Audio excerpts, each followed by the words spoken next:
So, welcome. This is Two Liberals and Two Conservatives Walk into a Bar. So I'm Stacia, I'm a liberal, and my alcohol for tonight is Stella Artois.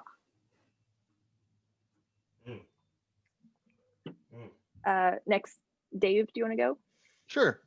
Yeah, Dave Stevens, I'm a conservative. I have here some root beer. I don't drink, so here's the closest I got. Nice. Jake, do you want to go? Yeah, I'm Jake.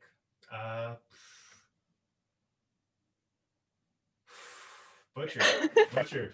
I know there's another part to it, but yeah, I have some calypso colada. Oh, nice. Yeah. Okay. Delicious. And you're kind of a liberal. Yes. I feel like we're liberals. Yeah, and I'm a liberal. Yeah. Okay. Cool. And Dan.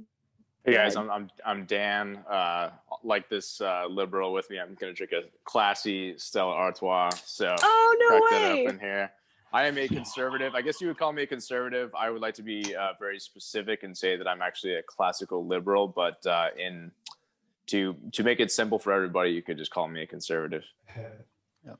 Well, I feel like we're maybe all that then. We could be. But I think Jake and I are more progressive, and maybe you guys are more conservative, whatever that means, but we can get into that.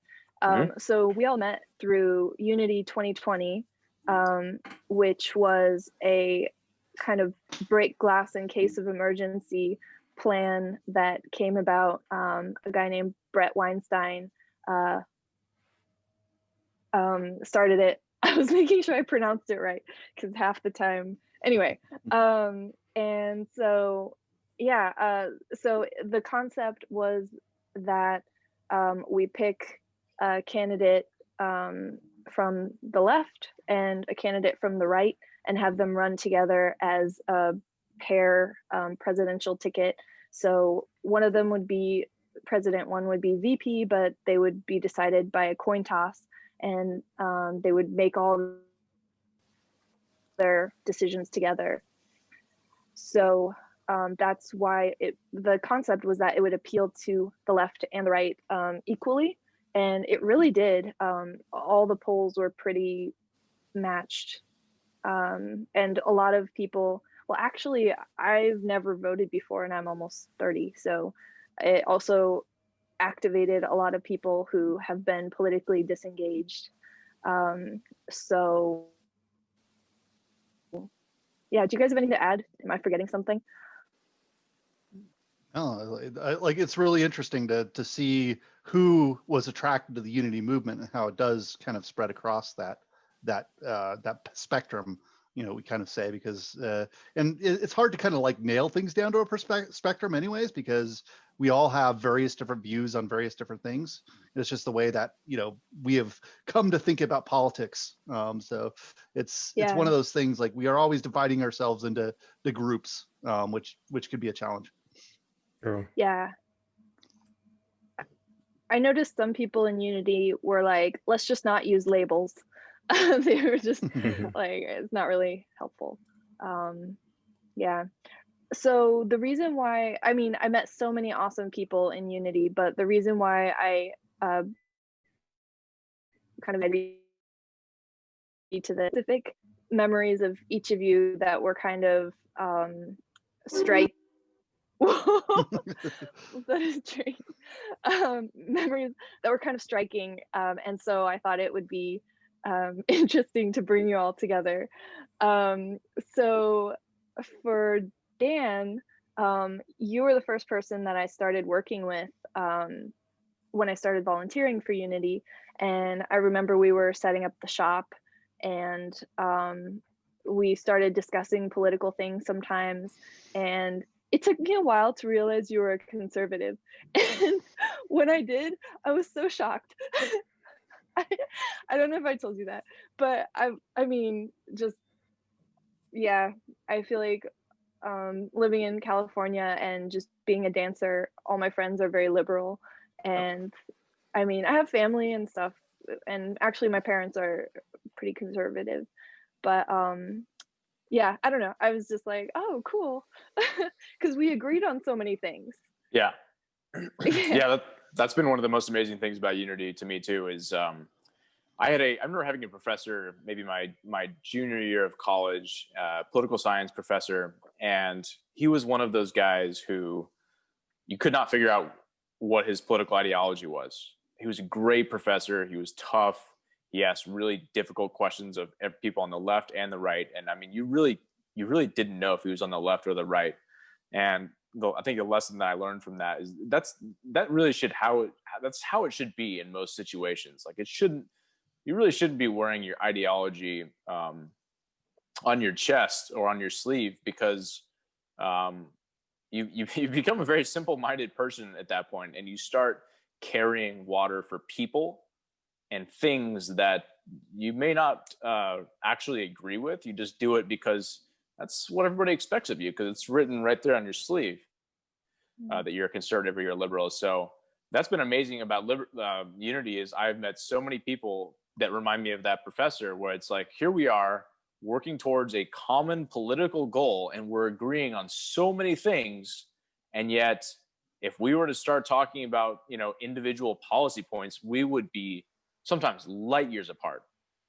So that's pretty amazing, and I think it says a lot about where our political state is in the country right now, because I think there is so much ground upon which we actually agree, but our media elites and our political elites focus on like a narrow kind of 5% part of our politics that we really strongly disagree on. And that's probably not going to change. Like, we have to always talk about abortion. We have to always talk about immigration. There's so many things in the middle that we all pretty much agree on. I think with Unity, like, one of the fundamental ones that we all agree on, whether you're on the left or the right, is just absolute freedom of speech. And I think sometimes in America, we forget how radical the idea of absolute freedom of speech is. That is a radical, radical idea. It doesn't Not exist in Asia. not necessarily Yeah, though. I don't know. I mean, just I've met people in Unity who maybe are more. I don't know. I guess, yeah. Even on that issue, there can be different opinions sure, within Unity. sure. And there's there's Um, there's ways to, like, like, I guess when it gets tricky is, like, there's certain actions that some people define as speech. Some people define getting a tattoo as speech. Some people don't.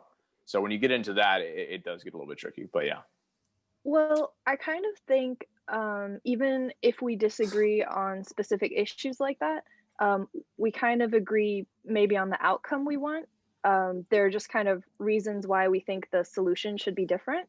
exactly. And so that's why I found it really great to discuss the issues. And we find that we want the same outcomes, and then we can try to figure out what the best way to get that outcome is. And I found both sides have their kind of blind spots. That's Um, a, that's a big part of it. Not questioning. We don't question each other's motives. We all assume that we yeah, want pretty much the same things. We don't question each other's motives. That's a big part of it. yeah, yeah. So then, Dave and Jake, I mean, Jake, we started talking on Twitter, um, and Dave, did you help with the Seth thing? We were gonna make the app. Was that you? Yeah. So there's the Okay. app thing like that you had kind of reached out to me about, because I discussed, hey, we probably want to consider doing apps and other things like that. And so you'd reached Yeah. out with a specific idea of basically having a volunteer driven app. And so then I brought in somebody else that had had that kind of experience when they popped up and were like, hey, do you want to talk with us about this? So it didn't happen. It didn't pan out. Like, Yeah. that's the one thing about our movement is we're all volunteers. So, Yeah. it's a matter of like, how can we carve out the time to work on these kind of things when this is not like something we're doing? We're a grassroots movement. We've got regular jobs. We got regular life that we got to work around. Some people, have more time than others, but still it's a matter of priorities that you have to bank on. And we just happen to be a bunch of people that are really interested in seeing how we could solve some of these big issues that we're seeing right now that are we consider as dangerous to our future. Yeah. And we need to find ways to to react like, because we're just seeing things rip apart at the seams, and we're recognizing this and wanting to do something about it. Yeah. But I actually didn't realize you were the person who I worked on the app with until recently. Yep. Because like the first, well, because it's just by names, right, on Slack, Yeah. and Yep. you're just talking to so many people that the names are, Mm-hmm. you know. But the first time that I really remember interacting with you was when we worked on that project together. Well, I had worked all night and Jake Mm-hmm. joined at like 1 a.m. and then Yep. you joined, I think, at like 3 or 4 a.m. Yeah, 3:30, 4, yeah, somewhere in there. Yeah. Yep. I was just And waking up. so yeah, yeah. And we hadn't slept yet. And Nah. so it ended up being the three of us. And Yep. we were going around to like newspaper websites and collecting Mhm. email addresses to send the press release the next day. Right. Yeah. And then we ended up just talking till like 6 or 7 a.m. Yeah. Yep. Do you guys It was a lot remember of fun. that? Oh yeah, yeah. It was a lot. Yeah. I think it was Yeah. like soon after like the first tweet storm that we did, like, because Oh I yeah. think we had a lot of conversation about that too, because like that was such an interesting thing to do, like where Yeah.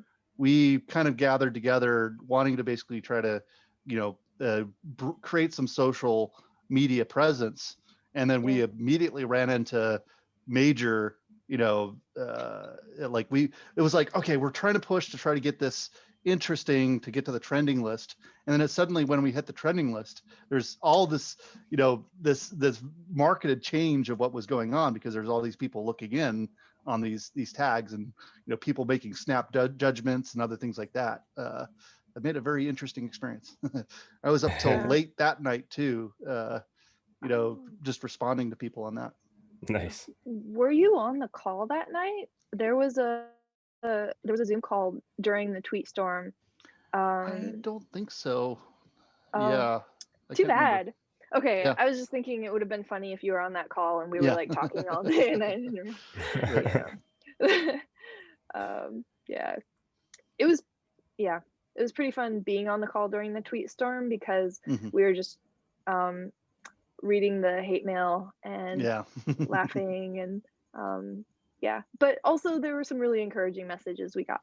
So that Yeah. was it was good. It was like the one-to-one conversations that was, you know, so good about it. Like, you know, having discussions with people about these topics, and realizing there were a lot of people out there that saw the problem. They might not agree Yeah. with our approach to deal with it, but they certainly agreed with the same problems that we saw. And like Yeah. that's something we've seen in general Yeah. with this movement, working with people, is that there is a lot more people out there that are concerned about these things, and it's a matter of how do we gather these people together, because if we could get them all together somehow, then we have enough numbers to, you know, to change the game entirely. And it's just a matter of how do we do this, because like everybody's got a little bit different perspective, so we got to actually, you know, set aside more things in order to come together. Yeah. No, totally agree. We should definitely focus on the good things and the things that we have in common, the things we should be appreciative for. I feel like it'd be a lot easier to pull people together or acknowledge that we aren't so far apart if it was more obvious that we agree on a lot of things. Even like abortion, I think a lot of people agree on like the gist of it. Nobody wants it 100%. You know, you abort a baby the day before it's born. And I mean, there's definitely, I think, a good amount of ground, even with something that controversial, that most people could at least agree within like this range of time during a pregnancy that, you know, all right, cutoff is on that. I think there's a lot that people could really agree on. Yeah. Yeah. Well, I almost feel like the point isn't even that we need to agree. It's almost just that we need to be open to talking and learning from each other. Because True. sometimes there might be solutions we haven't thought of, or problems with the solutions we're proposing that we haven't thought of, or, you know, yeah. What are some things that have stood out to you guys that you've learned from interacting with Unity people? Um, like, were there any surprises, or I don't know, did you? Well, I definitely was like, I this is like reaching this, like I've kind of reached some of these kind of thought processes years ago. Um, but I didn't really have any location that I could point to say, hey, I could join that group that believes that we need to find better ways to get together across people across the aisle. Like that, there isn't a place like that. There like a public place that is very visible, at least that I was aware of. Now I'm finding that there's all sorts of ones out there that I Right. wasn't aware of, and they've been around for Yeah, years, but it's yeah, just like they don't pop up to the level where, you know, you see them in national media, and in our normal day-to-day experience, we don't see those kind of experiences pop up until you start looking for them, and then you're realizing, whoa, there's really a lot more out there than you expected. But yeah, that was the thing. It was like, oh, I felt like I was home. It was like, oh, all yeah, these people, like these are people that are looking to have civil discourse, that, you know, want to have basically discussions. We want to talk about very sensitive, difficult topics, but we could do it in a way that we're just like respecting each other and focusing on, okay, what is it like, what is it from your view? Let's have a discussion, understand where is that you're coming from, so we can learn from it. And we learn, like I've learned a lot from mhm, having people, you know, having discussions with people on these topics that, you know, yeah, I never would have in, you know, the normal situations that the media and like the politicians try to force us into, which is like this divisive environment. Mm. yeah. I was kind of buying into it before Unity. Um, I mean, I was starting to think conservatives were kind of not compassionate, or, you know, not Mhm. evil, like not that far, but just I didn't get why they couldn't agree to these obviously kind solutions, you know, like we want to help people, don't we? You know, and Yeah. yeah, really talking with Dan, I've just been shocked at like he just has so many you know, like things that seem obvious to me. He's like, oh wait, but there's this thing, you know, that you need to consider. And yeah, that's been surprising. And also just like both of you are very compassionate and very like kind people, both of you conservatives. Like, and I just remember being kind of like, oh, when I first realized you were conservatives, because I mean just I had been in a bubble. um yeah. I could definitely um say the same. Oh, go yeah. on. Oh well, when I started posting on Facebook about Unity, I had a friend reach out to me and say, why do you want to like bridge the gap, or what was it, like why do you want to uh shoot, it was something like understand each other, or you know, find mutual. Yeah, he was just like, why would you want that? And I was like, so that we don't have civil war. Like, or you know, just Crazy. like, of course we would want to do that. I don't know. So It's yeah, wild. That's wild. it's yeah. Sorry, what were you gonna say, Jake, before Oh, you were gonna talk about your yeah. surprise? Yeah, I was just agreeing with you. Definitely coming into Unity more and spending more time around people who, I mean, for me personally, I didn't really know a lot of people's backgrounds. I wasn't even 100% you were liberal for like the longest. I mean, you may have told me, but I don't think it ever clicked. I kind of just went with it just because Unity people tend to have the same kind of vibe, the same kind of energy. And I don't know, I Mm, like that. I like that a lot. You know, not a whole lot of people, at least within my bubble that I was seeing throughout my day to day, they weren't toxic people. No, they weren't toxic. And then what a lot of the conservative views that I did hear throughout it, I mean, none of it was really like unreasonable. I wouldn't even say it was like a hard yeah, repelling conservative take. It's more so like, you know, just, oh yeah, no, that's it's understandable and right there. Yeah. So yeah, definitely Unity did in its own way nudge people closer to their opposition or their political spectrum's opposition. Yeah, it's nice. Well, and I think it's important that like part of unity is that it's not saying, "Hey, let's go and give up what you were thinking before and Mm. then come into the center." Like, this mushy center that's like, "Oh, we're just going to do everything. We're going to just compromise on everything. We're just going to live in this middle and all believe the same thing, but just in this middle position." That's not like, Right. was part of what was brilliant about what Brett, has pushed forward is like, no, we're actually, what we're saying is that we want to bring together people, represent people where they stand right now, but in a way that we could have discourse and discuss these things, come up with like, oh, what are the problems, and kind of resolve those things. And it's no longer, it was one of the things that I learned early on, is like, it's not about debate, because like debate, there's a winner. Yeah. Like, it's like, oh, Yeah. I want my side to win, so I'm gonna like smack you over the head with arguments. It's not like Yeah. violent, but it's a different, like, I want to win. And so it's focused on like, okay, I'm gonna use all these same tactics that we see online, maybe a little bit like couched in a little bit more intellectual discussion, but I want to win. Rather than doing that, it's like these campfires. If you like watch the campfires of unity, it's just a discussion about the topics. Like, these are the challenges that there's one of these challenges that we're facing. Here is, a view of somebody that's a little bit more conservative. Here's somebody that's a little bit more liberal, and we'll discuss what our approach would be. And then we find out, wait, there's like 4 or 5 of these elements between these two positions that we could all agree on. Right. And then some of these others, if we just make sure that we have the right accordances placed in, we would, cover a lot more of the concerns on either side. And so that's, part of the things that I've learned is how to have these kind of discussions. It's not so Yeah. much debate anymore. I can't remember the term that I remember somebody. Dialectic. Yeah, dialectic. That's it. Yeah. But it's a different kind of thing. So I learned a lot from that. Yeah.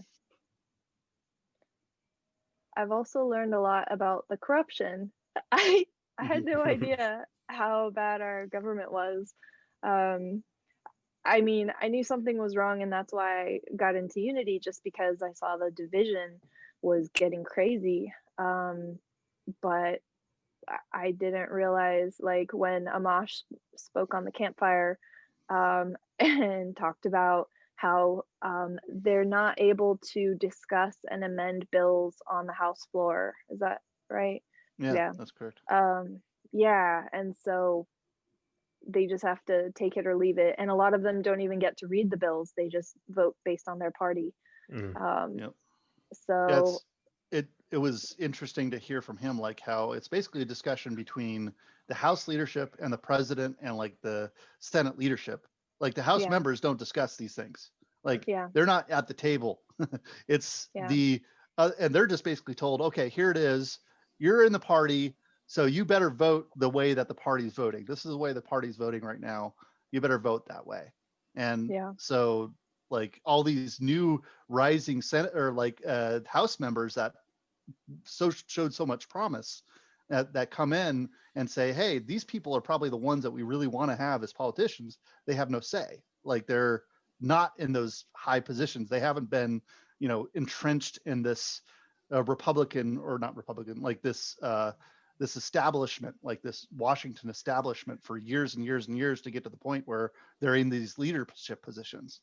And by that point, like, they're so far from the people and representing the people. Like, they're representing, because they've been basically in battles for their over. Like, I get the party to assist me, so I better toe the party line all the time. Otherwise, they're gonna send me to the side for somebody else. Right. No, I've definitely also like paid attention to a lot of them, especially like as of lately, like paid attention like when Nancy or somebody's speaking, and you could like try and, play it like devil's advocate. Okay, let me entertain the idea that they think they're doing what they're doing for the greater cause, or, that they're just rigid due to the way that politics is played and how it works. And they're not necessarily evil people, but maybe it is just politics, but it's not as sinister as it comes off. Like, even if we just play with that theory, it just, I don't know, and it just gets more sad, because then then it almost feels like we're just even more trapped if they're slaves of themselves, like, versus if they yeah, like we're just blunt out in the open evil about what they're doing. at least it could just be solved. But Yeah. with the facade, I don't know. It's definitely difficult when or if, well, more than likely that, you know, it's a lot of people who think they are doing the right thing and they will go to the grave thinking that, fighting for it. That's Yeah. yeah. Well, I wonder if that happens partially just from not not spending their time seeking solutions, and rather spending their time uh Playing the game. like yeah, because people can get in a bubble, you know, and They're just definitely in a bubble. get tunnel vision where you're, you know, not thinking about the possibilities. Mm-hmm. And so actually I wanted to ask, have you guys learned of any new politicians you didn't know about who kind of like embody that problem solving dialectic unity spirit? Justin Amash, definitely Yeah, Yeah, me absolutely. probably too. the main one of this whole few months. Yeah, Yeah, huge fan now. same. I've been really Actually, impressed by oh yeah, like, you know, Tulsi Gabbard and Yang, both of them. Like, you know, yeah, I've you know, been on the conservative side. I always watch the Republicans a lot more, but I've learned a lot about these like, wow, they really are trying to have, you know, discussions and think about it in new ways that yeah, that will bring people together in better ways than these more entrenched ones.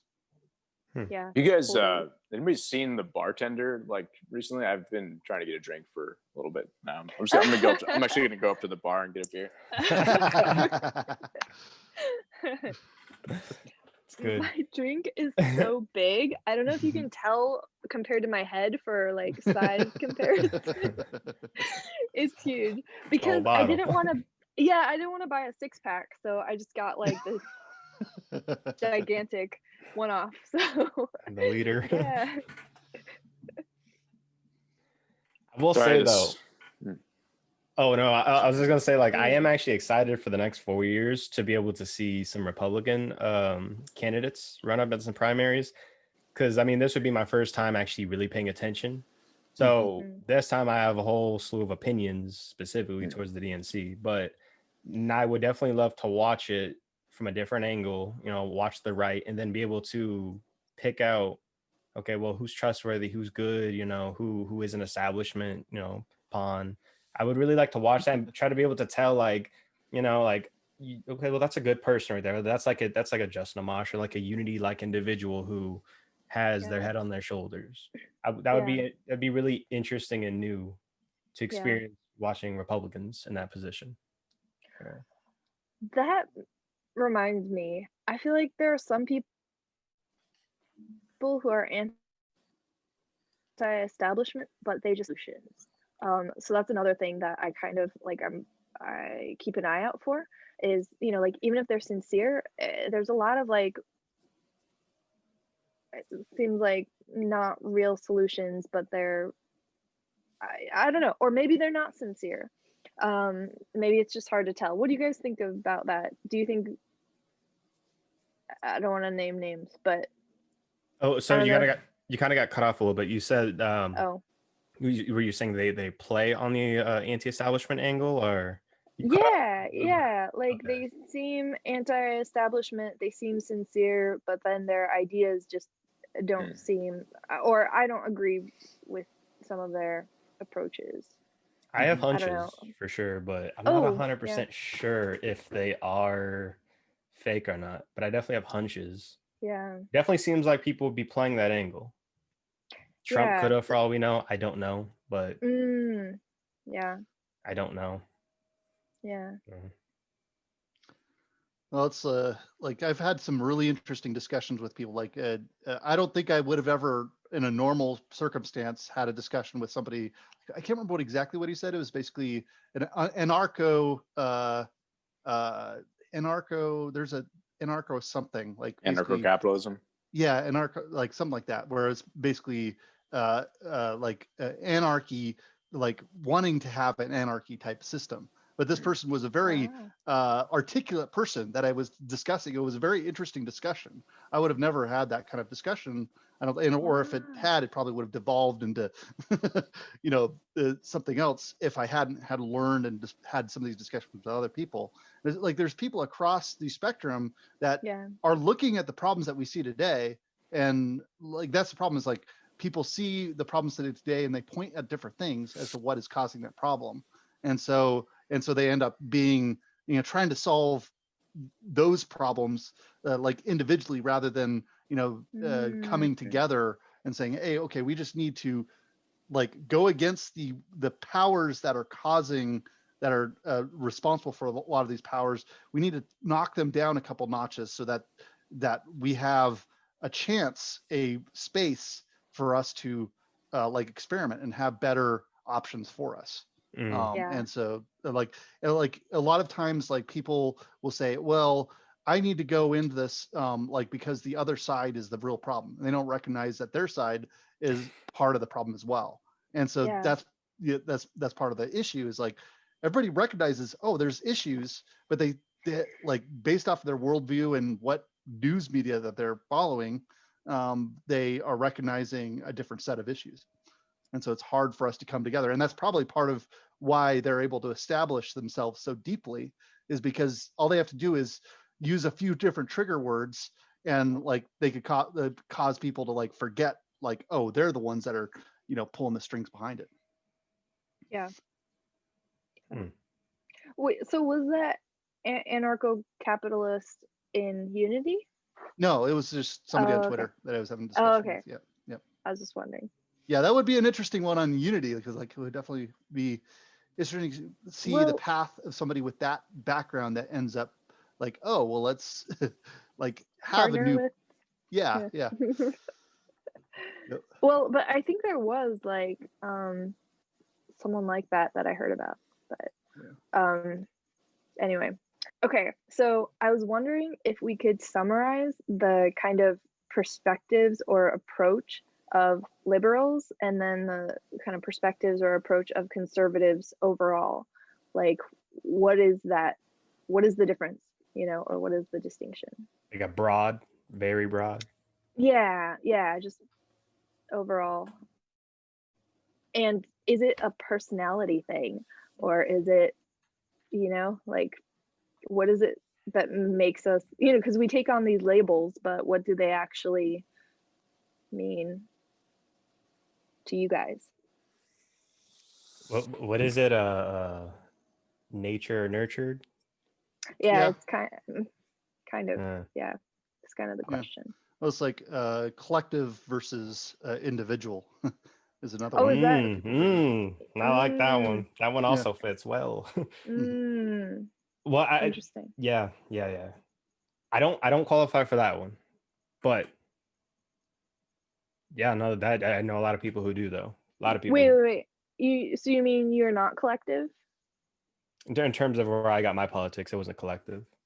It was, well, I guess you could still say it's individual then, but yeah, it all applies. I think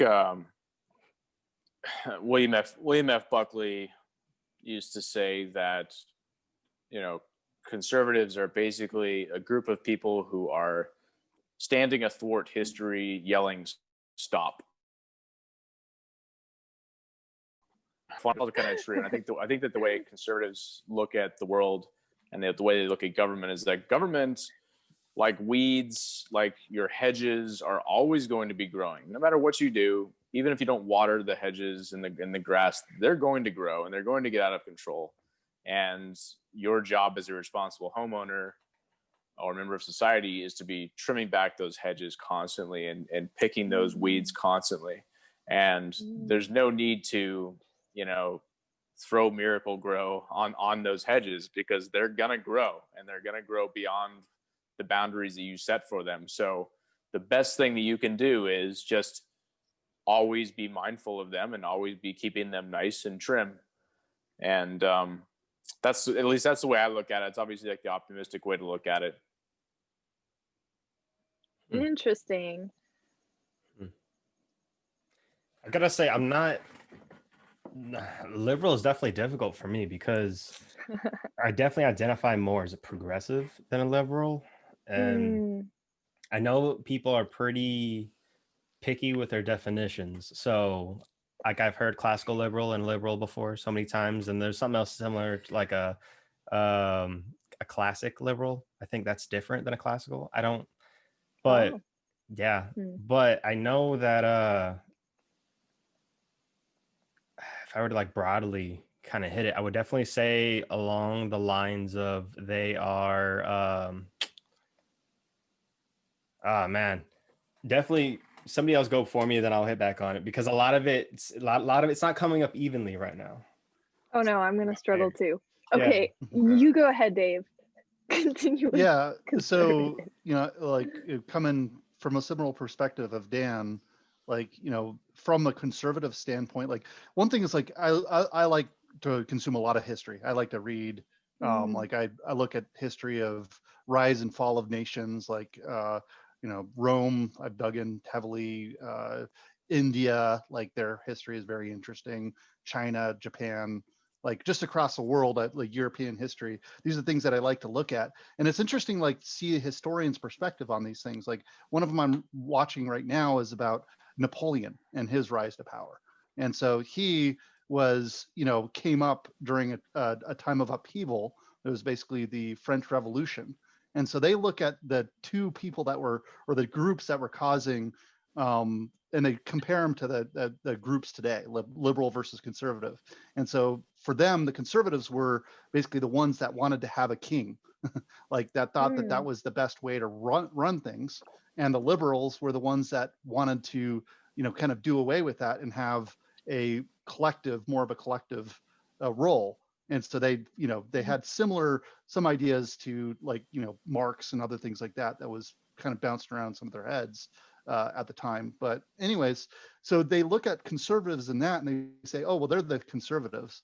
And I'm like, I can't identify those people because they wanted a king. They wanted to have an establishment like that was basically, where somebody was in power over others, and like rather than the individuals having the power. And so that's like where I look at for the conservative, like long way of saying is like from the conservative angle, we see that a lot of us see that like the power in government is the problem, and that we need Mm. to allow individuals as much freedom as possible to deal with the issues, because we think that people are better at solving those issues. We're not saying that the government doesn't have a role, or that like disagreeing that we have these problems that are out there, but we think that individual collectively together, with like can self-organize to kind of tackle these problems, rather than having the government step in and tell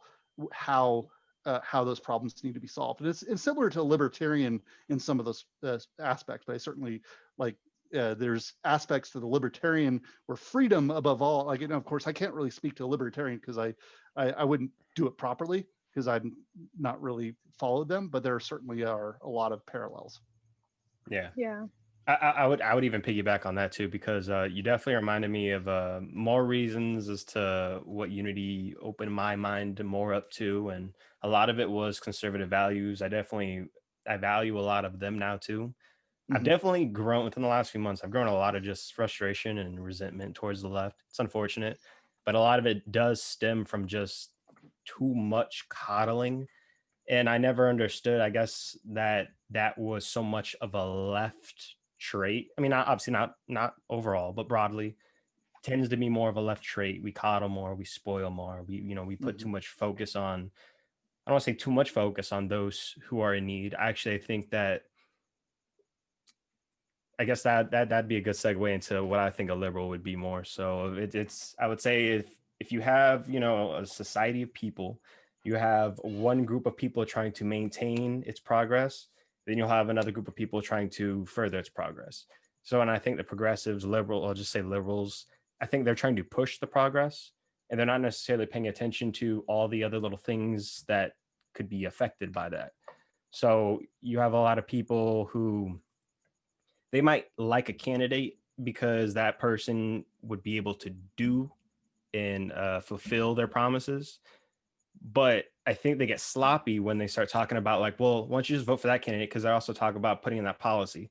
That's completely different game now you're playing, because that candidate you're talking about, oh, they have the same policy, but they may not do the same policy, or they may do the bill in such a piss poor way that it's not going to be effective. It's going to waste money. And all it's really going to do is give the other side more firepower to say that you screwed up and you didn't do it good. And I completely agree with what conservatives tend to say, which is how the government is awful when it comes to what's a better word for it, efficiency, or spending money more efficiently.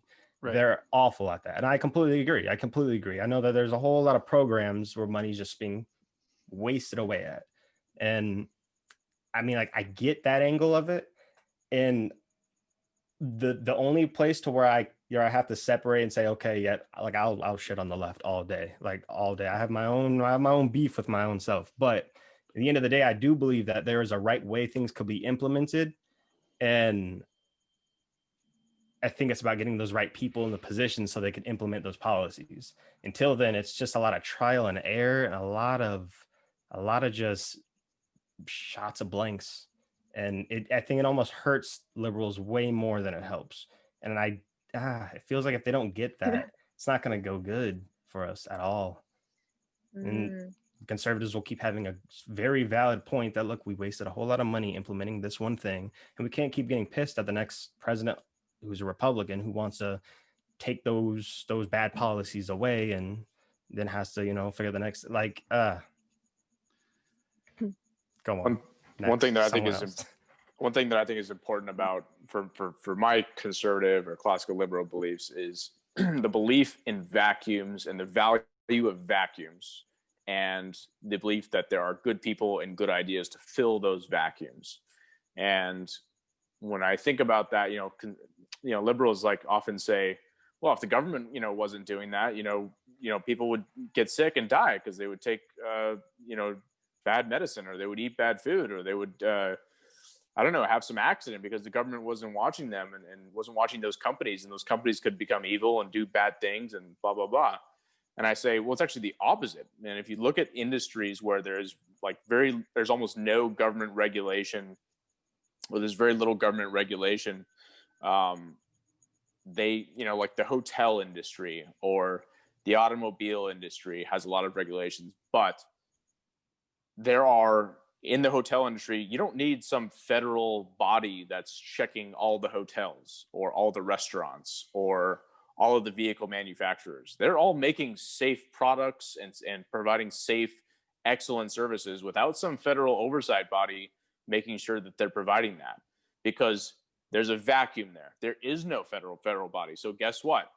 If you're a vehicle manufacturer, there's like a half dozen or a dozen prominent, very old private regulatory bodies that check cars, that do vehicle crash test ratings.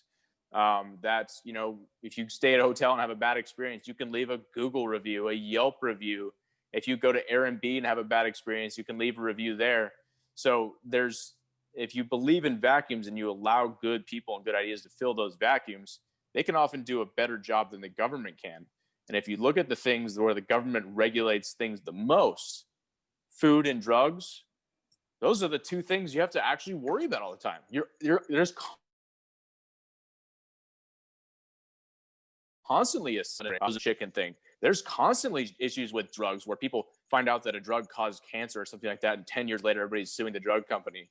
And that's the one where we have the most regulatory oversight over. So the one thing that we have the most regulatory oversight over, we have the most problems with. And the other things like cell phones, hotels, automobiles, where we have the least amount of federal oversight, they're actually the safest, best thing. And we have so many options, and competition is wonderful in those areas. So I always believe in leave those vacuums open and make sure that your society and your civilization is producing good people, decent people to fill those vacuums.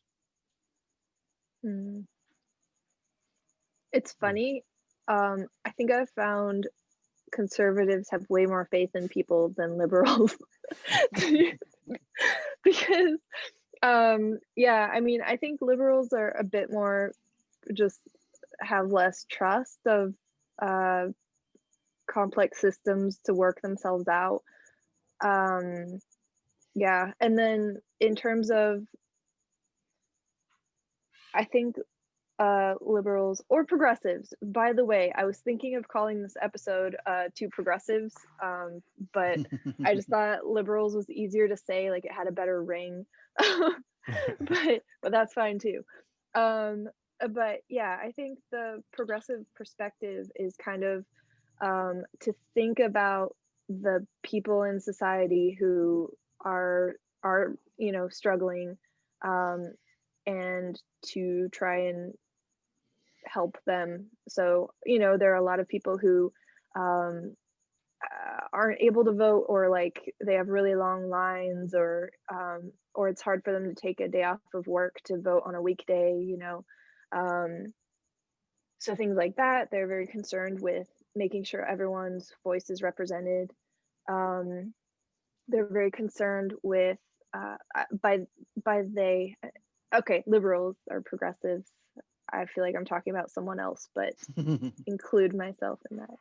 Um, um, and so they're also very concerned about healthcare, like just that people have to like do GoFundMe's, so that they don't go into debt to not die, you know? So things like that, we're just concerned with quality of life for everyone, I guess. And so like the least of society, I get, or like the ones who are struggling, because some people are able to have healthcare on their own, and um but I think progressives or liberals like think about others, and so that's why we kind of think we're more compassionate. But I think conservatives are important to check that things are going to work out how we hoped.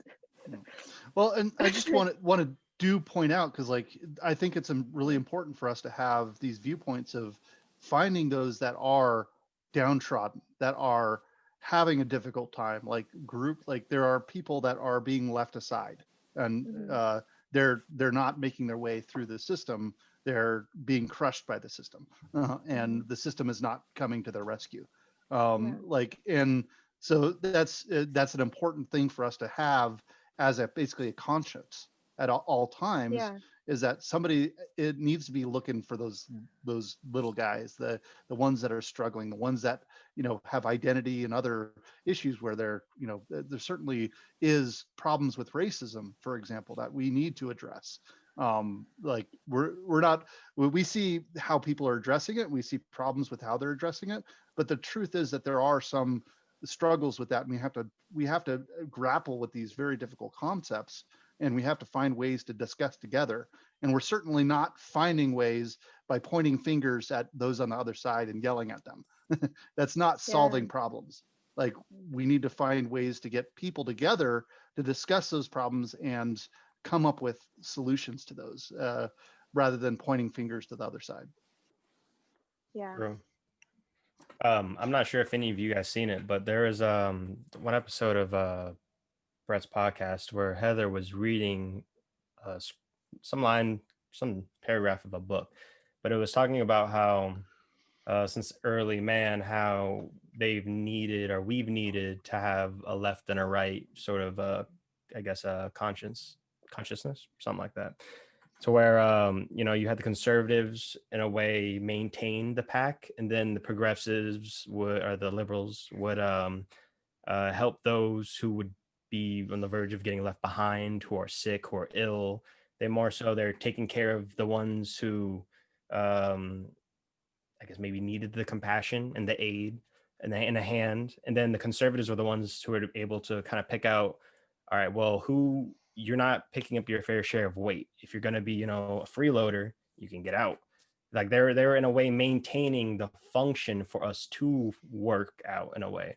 Whereas, I mean, if I kind of drag that basic, very simple model over today, I mean, a lot of that makes sense. And I mean, I don't know how true it is in terms of actual like evolution, but if that is true, I mean, it really does hit on how necessary we all are. I mean, I'm definitely curious, really curious, whether or not if it's, if it's learned, or if you're born having, certain, um, leanings, not even political, but, just certain ways you lean, if you lean more towards like, well, I want to help that bug over there walking because it's missing a leg, you might be more left, or, if there's other situations both ways around. But I really do wonder if it's within us, or if it's just something that we learned growing up, because I definitely didn't have anybody left around me, but there's plenty of soft people around me, so there was room for I guess that vulnerability. But there's definitely majority, or more right leaning vocal people around me, so I'm not Oh, 100% on really? that. Yeah. Hmm. But yeah, I definitely really like their breakdown of it, because it definitely makes it seem I don't know, like we're really all valid. All our points are necessary. We all need to speak. Both sides need to be heard, Hmm. and we're not done. And we can't just come together like you were saying, Dave. How we have different opinions. Doesn't mean they can't shift closer together, especially the polarized ones. But even with that, there's no reason we should ignore all the things we have in common, because we do have a common goal. And at the very least, if we acknowledge the position or the role that we kind of play in our party, even if you don't even want to fit on the party, but you have an idea of how the spectrum works and the leanings and which way they go, you definitely play your angle better, because then you're aware of, well, if they're kicking out freeloaders, why don't I just also be on the lookout for freeloaders while I'm over here, helping out people? Then you're more aware of it, and you kind of start to see it more. I don't know. I definitely feel like since I've become more aware of conservative values, I've been more aware of a lot of flaws in the left, a lot of flaws. Same. Yeah, yeah. Same. It's awful. It's awful. Yeah, and I'm just watching it Yeah. too. Just like, this is disgusting. They're Yeah. just wallowing in it. But I mean, it is what it is. Yeah. It's yeah. I don't know how to I mean, take them or fix, or I don't know. But yeah. yeah. Yeah. Well, yeah, I think it's good that the left is kind of bringing to light some things that need to be addressed, but then, yeah, a lot of the solutions are, yeah, it seems like the first thing we need to fix is the corruption, um, because that's, actually, there was a study that um, only a very small percentage of our actual, like the things that the people want get passed by the government. Yeah. It was like less than Hmm. 1%, I think So it was. Yeah, it Like was it's on. like very small. how much they Yeah. listen to the people is nothing. Yeah. So really the first thing is the Yeah. corruption, because even if we have the best solution ideas, the government isn't really reflective of us right now. Yeah. So, Yeah, we basically yeah. like have a situation here where people have gotten entrenched power, and they like this entrenched power, and they like it. They like having this position where they can, pick winners and losers. And and in order for them to maintain that power, they basically need to court, like there's so much money involved in Yeah. trying to get elected and keep people, because like people are like uh, on the most part, there's a small percentage of people that are engaged throughout a election cycle. It's usually Hmm. right at the election time that a lot more people do get engaged. Sometimes people are just living their lives Yeah. and not really watching the politicians, and so we get to this point where they are basically, okay, well, I need to convince a bunch of people, and I'm going to do it in the most economic way possible, and that unfortunately is negative. Like, I want to attack the other person rather than show why I am the right person to vote for. And so, because it's so much more effective, unfortunately, in today's world. And Mm, so, part of that is on us, because mm, we shouldn't be easily swayed by negative attack ads. But that's the truth of the matter, is that we are. And until we as people figure that out, it's like, oh, wait, they're trying to play us. They're Yeah. trying to convince us to run to our side because we better do it, otherwise the other guy's going to win and they're going to do terrible things. And unfortunately, that's partially true too, because when the other person wins, they're because it's so partisan in how they establish themselves, they will push their agenda. And even though, like, so somebody, let's say somebody wins like a race for the House, for example, by they win with a margin of 53% to 47%. They run as if like their side won, and they're just going to ignore all of their constituents that voted for the other guy.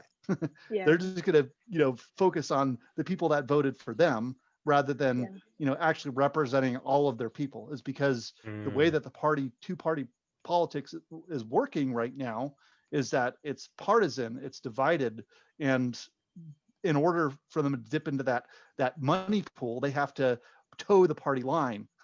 Otherwise, they get run out because they're not there to represent the party anymore. They're representing party. They're not representing the people. And that's that's I think one of the biggest problems. And I think it's tied into corruption. It's tied into this divide that we have. Like, if we treat politics as warfare, where you must win at all costs, and we switch back and forth between two different sides, left to right and right to left, like we kind of tend to pull each other down. It's like crabs in a barrel. Like, okay, well, you're getting too more powerful, so we're going to pull you down. Okay, well, now you're getting too more powerful, so we'll pull you down. It just goes back and forth. Like, imagine trying to be somebody that's outside of the United States looking at us and trying to make decisions based off of what we're going to do. Because one administration is completely different than the other administration. And it makes it really hard to work with us because, like, okay, it's going to change in 4 years. Totally true. It's not a good situation. Well, also, I feel like the choices they give us are very binary and like simplistic. Like, are you pro-life or are you pro-choice? And by reducing it to those, labels, you're either for or against, and there's no way of discussing to find the middle ground that we actually, the majority could agree on. Guys, I have questions. What do you think about Trump? I don't like him. You don't like him? He's a narcissist. He's there for himself. Like, he is, like, from a conservative point, there's certainly some things that he's done that, we're that a lot of us are happy about. He's certainly, one thing's like, I think a lot of people on our side, we like seeing somebody stand up, and instead of just being beat down by the liberal media, like, he fights back. Like, I personally, I think like he's way beyond the pale of anything. Like, he's like, the way that he acts and who he is not somebody I want representing me. For sure. Very fair. I mean, I was a Ted Cruz guy when going through that primary process, and Trump just came out of left field, and we were divided amongst ourselves on the Republican side, and so many a bunch of people, and then Trump just kind of walked in from the side and talked about a wall and got a lot of people.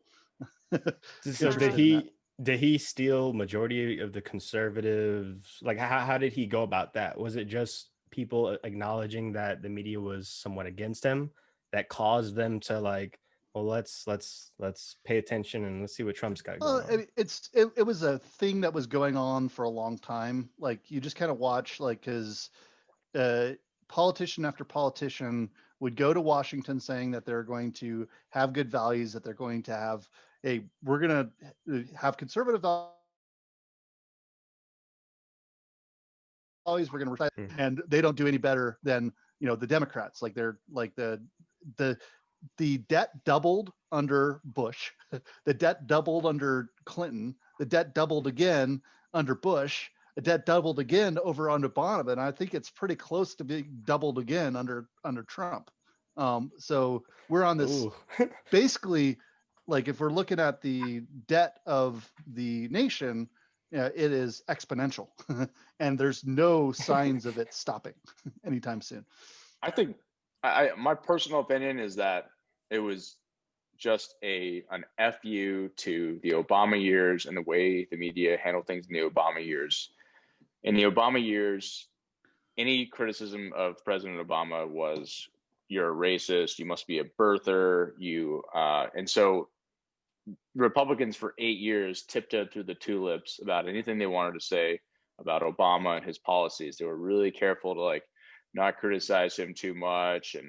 And when Trump came along and was like, no, screw this, like I'm going to be a jerk, and as this is payback for the last 8 years of trying to silence us, I think a lot of conservatives were like, yeah, I've been like, people have been calling me a racist the last 8 years because I didn't agree with the guy doing Obamacare. It's like, no, that's not it. So I think a lot of it was just like an emotional reaction.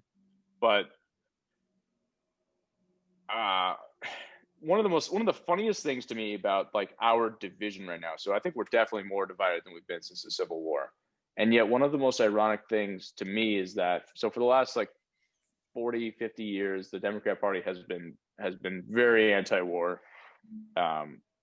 And the Republican Party has been relatively pro-war. And yet we seem to have come to some kind of like grand agreement in the past 4 to 8 years that all these wars are really costly and they're not such a good idea, and they don't actually have the effects that we hope they would. And there's like actually this like remarkable agreement on that, like on Republican. I mean, Trump is an anti-war president for the most part.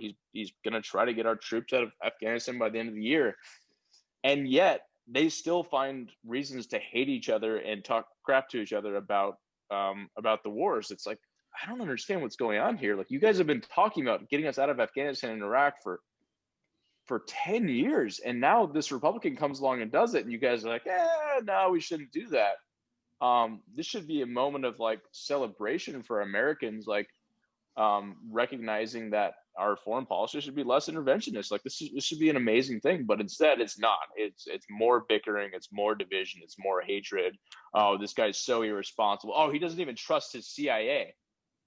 You know, the left spent all 8 years of the Bush administration saying George W. Bush is such an idiot. All he did was he just trusted everything the CIA told him about the weapons of mass destruction in Iraq. What a moron.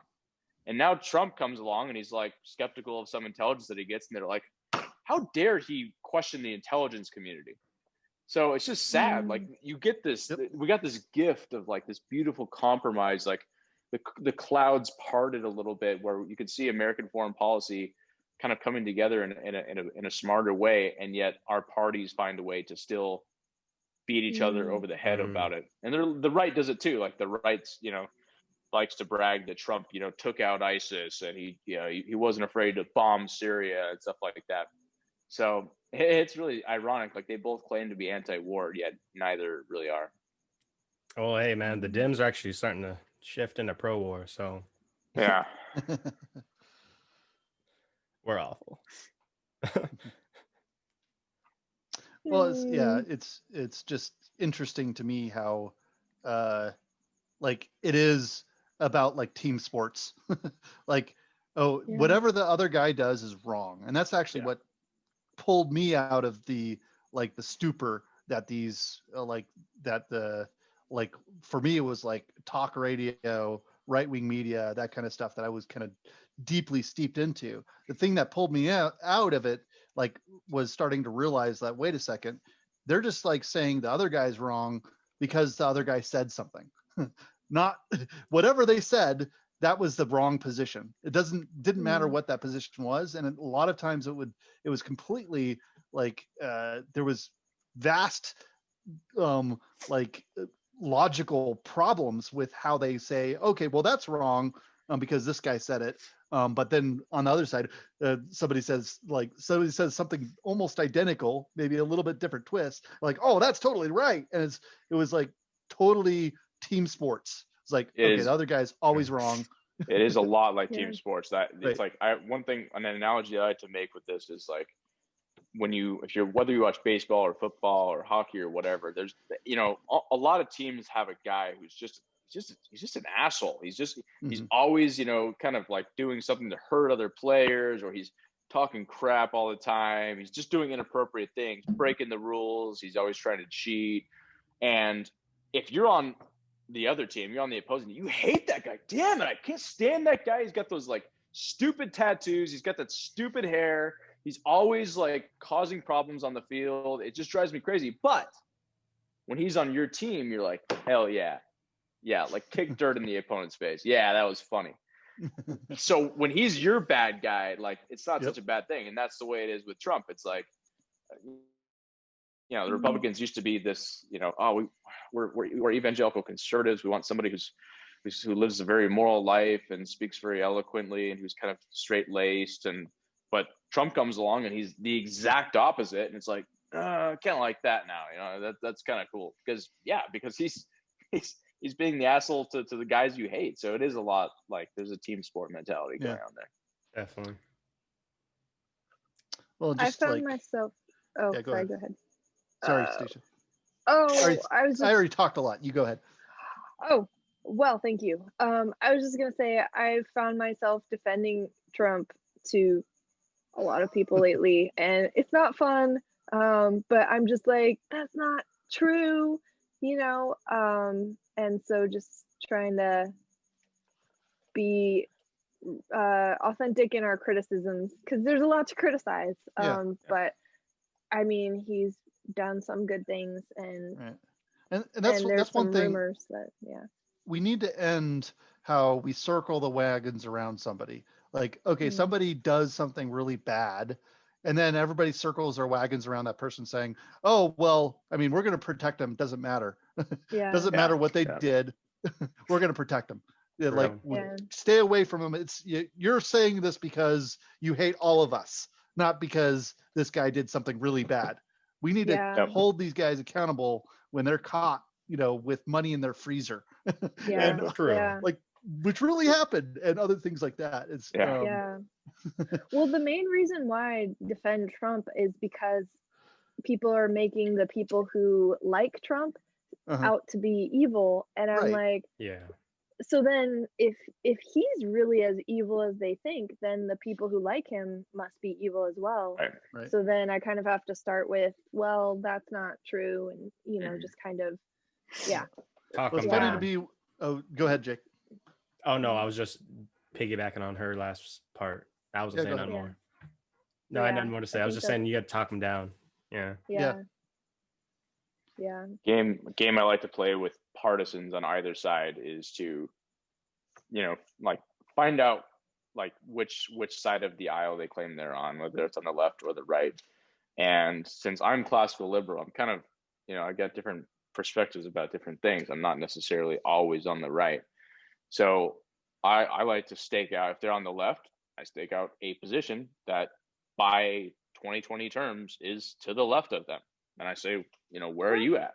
So, I mean, it's like if somebody tells me like, oh, I'm super liberal and stuff, and I'm like super anti-war. It's go, oh, so you must have like really hated Obama's kill list, the one where he put like American citizens on a kill list and was droning them in cafes in the Middle East. I guess you were really opposed to that, right?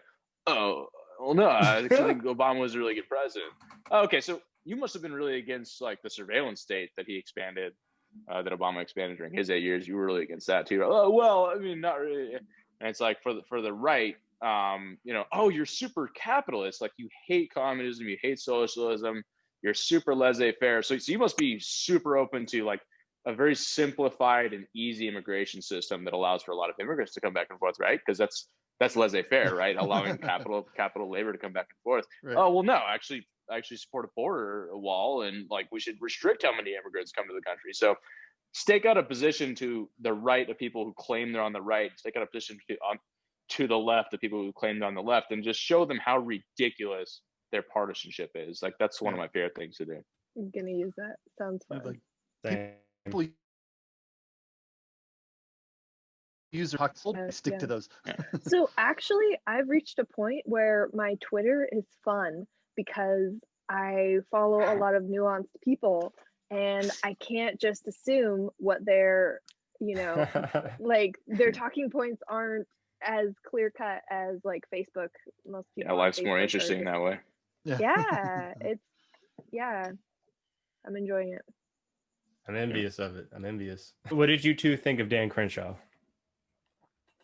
I was I didn't know him like before going through this, so like I heard that he had a like I came in because of McRaven. I love that guy. Like I love the thing that he did and what he did. Like that was what kind of drew me in. Like, oh well, that would be pretty cool if he was president. He would be like the adult in the room that we need. Came off like an adult. He did. Right. And he's like, and it's not just from the Navy SEAL experience, but like how he can relate things and how he can explain things in simple and clear ways and descriptive ways. But yeah, Crenshaw, I mean, he certainly is on the conservative side.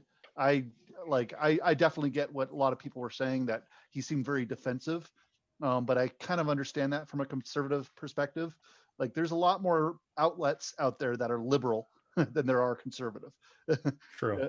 Yeah. True. And so there's this feeling of you're being put upon all the time by overwhelmed by these like maybe it's true, maybe it's not, but it's like oh, we're being overwhelmed by constant criticism, so we have to be careful. And kind of like what Dan was saying, the lead up to why Trump did so well. I think that certainly was a perspective. No, that's a good perspective. I didn't think about it like that, or that he was even reactionary. So that makes sense. Right. I think America has. I'm not a big Crenshaw fan. I think he's kind of a faker. I don't think he's actually a very unity-minded person. I don't think he's all that intelligent about the U.S. Constitution or the way the system works or doesn't work. I think that America is addicted to or overly appreciative of masculine energy. And I think you see this in probably 90% of our presidents. And you look at our presidents and they're all these like, oh, macho guys. He's so cool, man. He's wearing those aviator sunglasses. He's just this tough guy. He likes sports. And if you look back at our history, like really the only presidents who had more of a balanced energy or even like a feminine energy, you'd have to go back to like maybe a Jimmy Carter or maybe a Calvin Coolidge or Coolidge. A Grover Cleveland. That was an awesome guy, Calvin Coolidge. Yeah, Silent Cal. He's not always Silent Cal was his nickname because Silent Cal. You asked him questions about things that he thought were none of his business as president. He'd say, "That's none of my business. I'm not going to talk about that." So he was kind of a boring president. So was Grover Cleveland, but they were excellent presidents. And today, every one of our presidents is this tough guy he has an opinion about everything. He's going to let you know how he feels, and he's going to sound so cool saying it. And it's just ridiculous. And I think we're kind of obsessed with these like people who have these military backgrounds. Like, great, you were a Navy SEAL. Like, I mean, congratulations, but like, no, you're not qualified to be president just because you're a Navy SEAL. I'm sorry. Yeah, I just think we're a little bit addicted to that in the U.S. and particularly in the U.S., but in the West in general. Like we have no understanding of that balance between a masculine and feminine energy. I like that answer. I never thought about that. Huh. We definitely do glorify it. Yeah. I never thought, well, yeah, I guess the whole toxic masculinity thing, I guess it does touch on the problem of it, but I don't think they do a good job of that. Or yeah, and it doesn't. Yeah, it touches on it, but it's a misunderstanding of the problem, I think. Yeah. Because the people who say toxic masculinity, I mean, they have a masculine energy. They have this energy that's like, fuck you, like you're an idiot, like how dare you, like end the patriarchy. Like, wait a second, like that's a masculine energy. Like that's the same thing. A feminine energy would be somebody who's more reserved and somebody who's willing to be contemplative and things like that. But so even those people who are saying that stuff, they come from maybe masculine energy perspective. Or not to think that like the right is more masculine energy or the left is or the left is more feminine energy, but that's not true at all. In America, they're both masculine energy. Bernie Sanders is as far left as they come, and he's a freaking he's a jerk. I mean, he's not a nice guy at all. He's in your face. He'll say all kinds of bombastic things. Like he is by no means like a balanced or a feminine energy at all. So it's just not really true in the United States, and we just don't really have an appreciation for that. Stacia spent a lot of her life in Japan. I've spent some of my life in Southeast Asia, and there's an appreciation for balance and everything, and including in gender differences and in gender, not gender roles, but just sort of a gender energy or a Yeah. masculine feminine energy balance. That's important to them. We don't talk about that or appreciate it. I think we act more modest is not the right word, but maybe shy or something along those lines. The way we act when it comes to Yeah. the way we act. Yeah, with we're weird gender. about it. Yeah, one of the Yeah. things I always notice, like, about like spending whether I'm in Malaysia or China or really any Asian country, is that I can be hanging out with guys and straight guys, and we'll be talking or something like that, or having a beer, and the guy that's sitting next to me will put his hand like on my thigh, like mid thigh, like, "Ha, Dad, that's a funny joke," and like grab my thigh. Now, if an American did that in the U.S., you'd be like, "Dude, what the hell? What are you doing, man? Like, what's your hand doing there?" But Yeah. to them, that's like, we're buddies, like we're close friends. Like, this is not a sexual thing. This is just, we're close, and human touch is important. But in the US, we have this like super like masculine energy where it's like, dude, man, I gotta, like, you just touch my leg, bro. Like, so That's a I good don't know. point. I think we're a little bit off kilter on that. I'm not sure why, but we just are. One of the things I think is a problem for us is just like it's a semantic thing, and I think that Americans don't quite understand or agree on the words liberal and conservative. And I think that you can probably trace this back to like the election of 1912 and the election of 1964, which caused like the Republicans to basically stake out this conservative label. And so we've stuck to that. But, when you think about like Republicans, what they claim to be is not socialist. They claim to be capitalist. Well, if you're capitalist, you are economically liberal. You are laissez-faire. You believe in economic liberalism. So it is kind of ironic that we call ourselves conservatives, even though like the one foundational thing that we all sort of agree on, which is like being capitalist, actually we're liberal on that. And so that's a problem I think we have is election of 1912 with Howard Taft, Teddy Roosevelt, and Woodrow Wilson caused the Republicans to stake out that conservative position. Then the election of 1964 caused Barry Goldwater to stake out that conservative position against Nelson Rockefeller. So both those things, like the Republicans they can't get away from that now. They can't get away from that and go back to the fact that actually you're liberal on some things. So I think that's part of our problem. And if you go across the ocean to other countries, they have a different idea of what conservative and liberal are. So yeah.